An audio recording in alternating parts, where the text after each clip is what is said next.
नमस्ते सदावत्सले मातृभूमे। आप देखो कि केंद्र की सरकार पूरी शक्ति से लगी है कि कैसे घुसपैठियों को बाहर किया जाए। और मुझे लगता है कि भारत की इस समय की सबसे बड़ी डिमांड भी यही है कि घुसपैठिए कैसे बाहर हों। हालांकि अपोजिशन लगातार उन घुसपैठियों को लेकर कोशिश कर रहा है कि किसी तरह से वो घुसपैठिए भारत में बने रहें, लेकिन इन घुसपैठियों के विरोध में ही बंगाल की सरकार भी बदल गई, क्योंकि घुसपैठियों से बंगाल परेशान था और पूरा देश परेशान है। मैं समझता हूं कि घुसपैठियों की समस्या अगर हम सॉल्व कर लेते हैं तो भारत के क्राइम की 50% समस्या सॉल्व कर सकते हैं। भारत की इकोनॉमी पर भी जो ये घुसपैठिए दुनिया भर का राशन पानी ले रहे हैं उसको भी सॉल्व कर सकते हैं। लेकिन दूसरी तरफ जब जहां जहां कांग्रेस की सरकारें हैं वहां क्या खेल हो रहा है। केंद्र सरकार लगातार ये कह रही कि अगर आपको घुसपैठियों की जानकारी है, आपको लगता है कि ये घुसपैठिए हैं, तो आप पुलिस को सूचना दीजिए।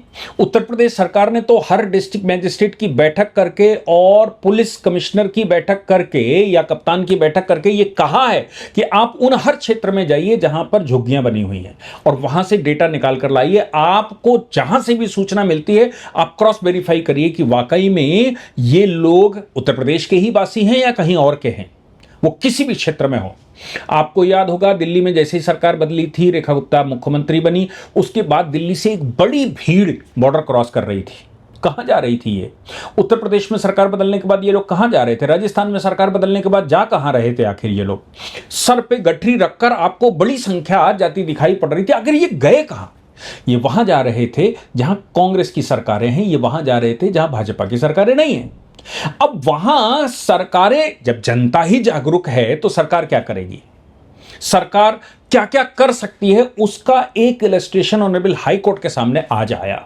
और हाई कोर्ट ने कांग्रेस की सरकार को वो फटकार लगाई और कहा कि ये जो विदेशियों का तुष्टीकरण है उसको बंद करिए।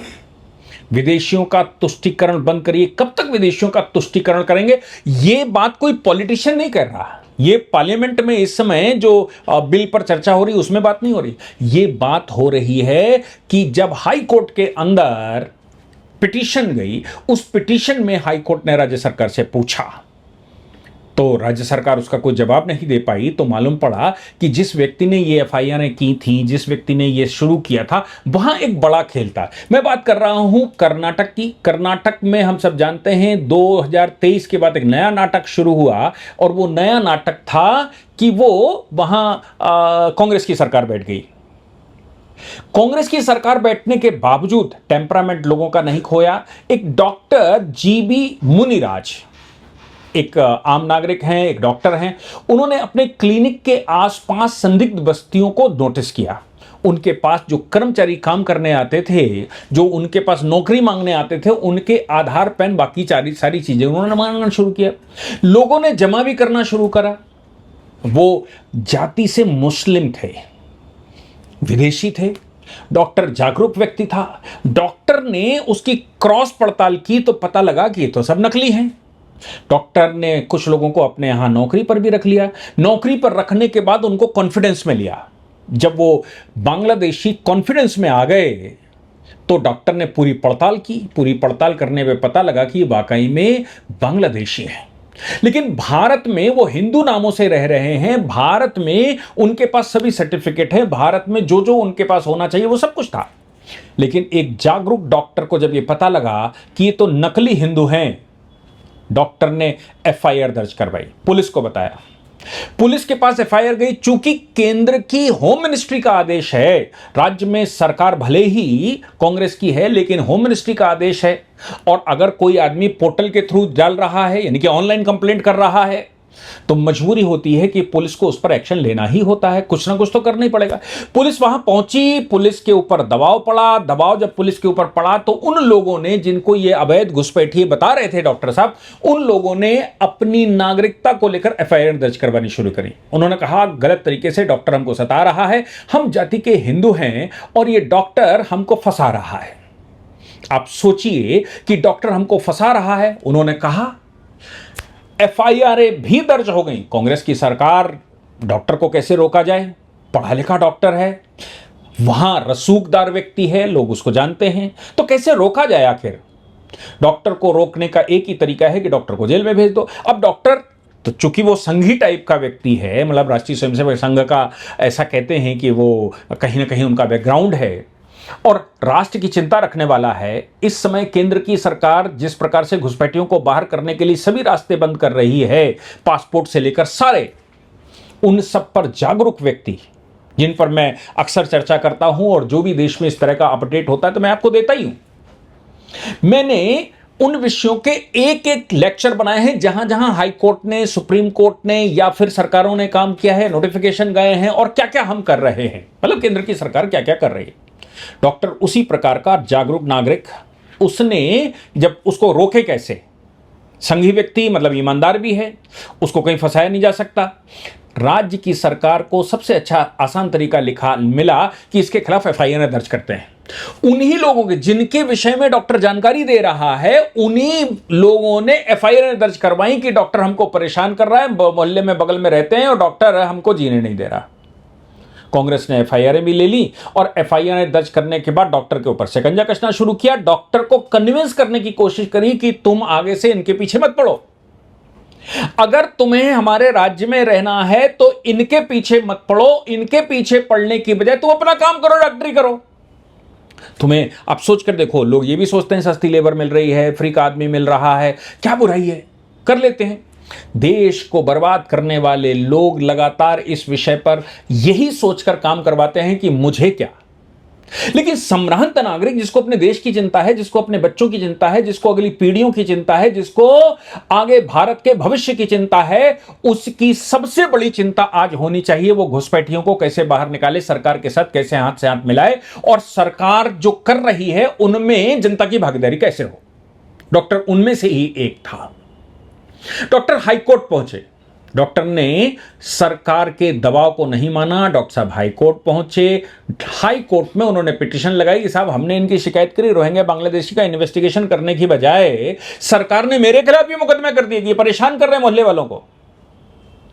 ऑनरेबल कोर्ट ने जब ये डॉक्यूमेंट देखे तो कोर्ट को भी समझ में आ गया था कि कर्नाटक में कौन सा नाटक चल रहा है। और ये पूरे देश में, चूंकि कांग्रेस की सरकारें तो बहुत कम राज्यों में रह गई हैं, जहां जहां भाजपा की सरकारें वहां से तो बोरिए बिस्तर लेके गए कहां, सब कांग्रेस की सरकारें जहां थी वहां घुस गए।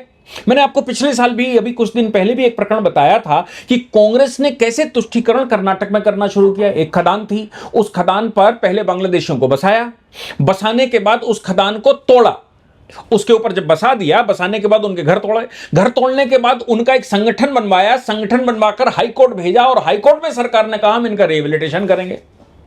लेकिन कर्नाटक के राष्ट्रवादी लोग उसमें भी घुस गए थे और उन्होंने कहा रिहेबिलिटेशन ये क्यों करेंगे इनका, ये तो बांग्लादेशी हैं।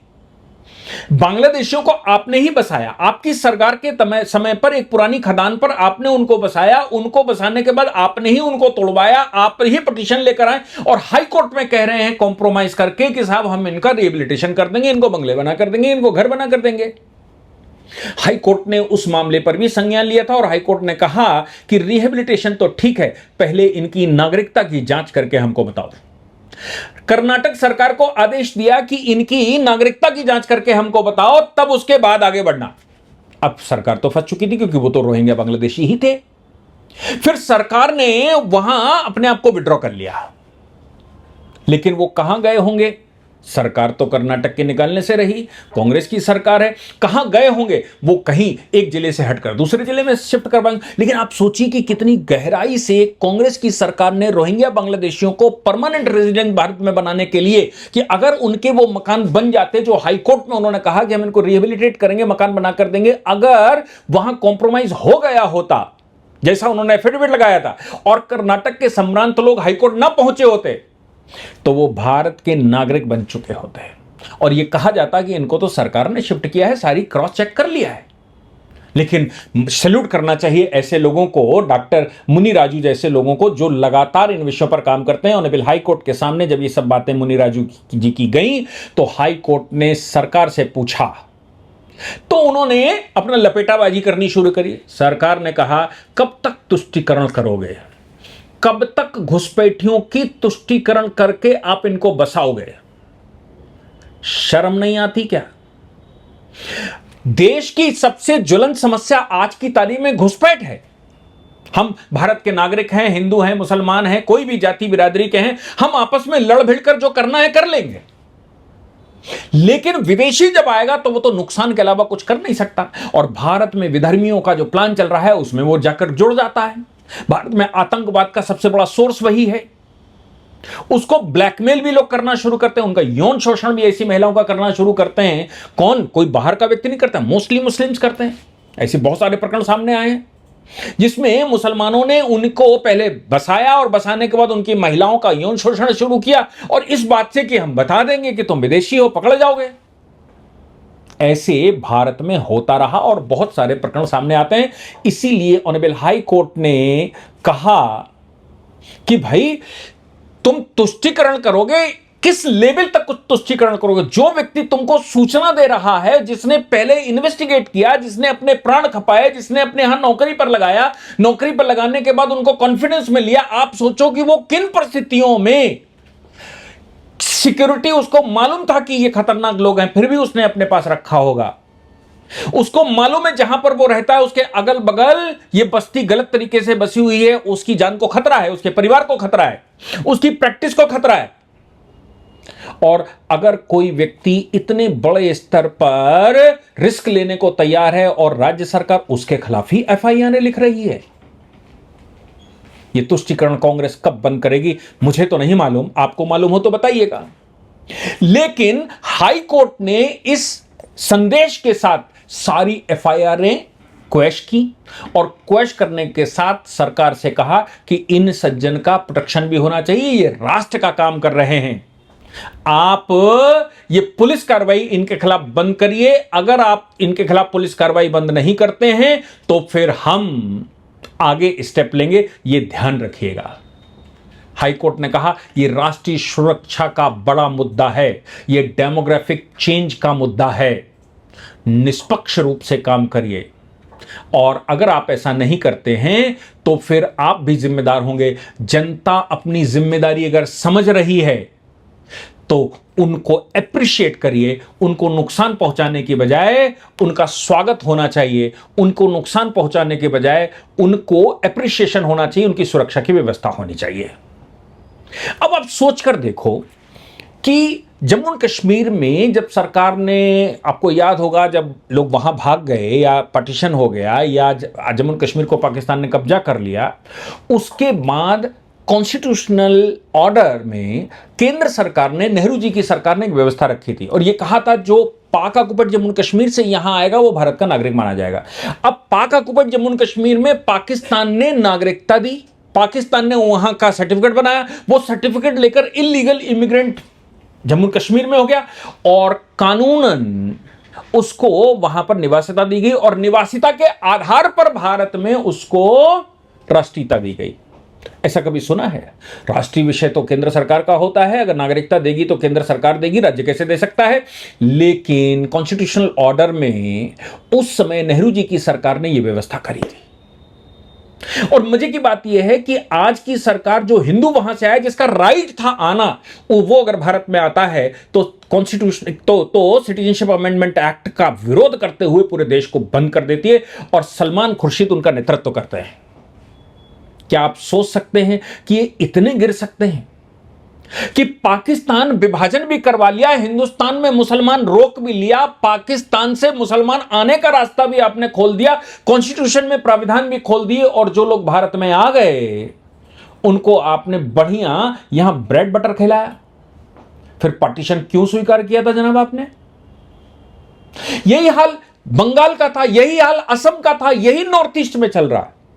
लेकिन ध्यान रखिएगा, इस समय सरकार भारतीय जनता पार्टी की है और भारतीय जनता पार्टी का मेन कंसर्न घुसपैठियों को इस समय 370 सॉल्व होने के बाद, राम मंदिर सॉल्व होने के बाद या और इस तरह के बड़े विषय सॉल्व होने के बाद, उनको नागरिकता, जो पाकिस्तान से हिंदू आए उनको नागरिकता देने के बाद अब सबसे बड़ा प्रोजेक्ट उनके पास घुसपैठियों को बाहर निकालना है। ये जो आपको जंतर मंतर दिख रहा था, सीजेपी दिख रहा, ये सब वही खेल है, ये सब वही है कि आपका ध्यान वहां से भटका कर कैसे जंतर मंतर पर कंसंट्रेट किया जाए, कैसे कांग्रेस सरकार पीओजेके में जो आंदोलन चल रहा है वहां 100 लोग मार दिए, एक दिन में 30 लोग मार दिए, उस न्यूज को कैसे पीछे फेंका जाए, उसको कैसे गायब किया जाए। ये सब कुछ चल रहा था। मैं समझता हूं कि आप संभ्रांत नागरिक होने के नाते आपकी जिम्मेदारी बनती है कि सूचनाएं पुलिस को दें, जहां भी आपको लगता है वहां दें, वहां सूचना पुलिस को दें। कम से कम भाजपा शासित प्रदेशों में तो नागरिक अपनी जिम्मेदारी निभा सकता है। कर्नाटक में लोग निभा रहे हैं, जहां पर ऐसा नाटक चल रहा है कि उनको ही जेल भेजा जा रहा है जो सूचना देता है। लेकिन बाकी देश में तो लोग कर ही सकते हैं। मैं समझता हूं कि पुलिस को सूचना दीजिए। हाईकोर्ट ने इसमें आदेश दिया कि इनका नाम गुप्त रखना चाहिए, जो आपको सूचना दे उसका नाम गुप्त रखिए और आप उसकी रिपोर्ट बनाइए और हमारी अदालत में लगाइए। बताइए कि वाकई में इनकी कंप्लेंट में जान है कि नहीं है।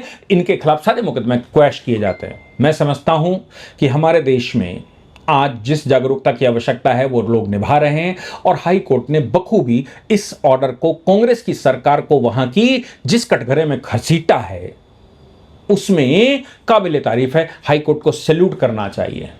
आपको इस विषय पर कुछ लगता है, आपके पास कोई डेटा है, कोई आपके पास इंपुट है तो मुझे जरूर दीजिएगा।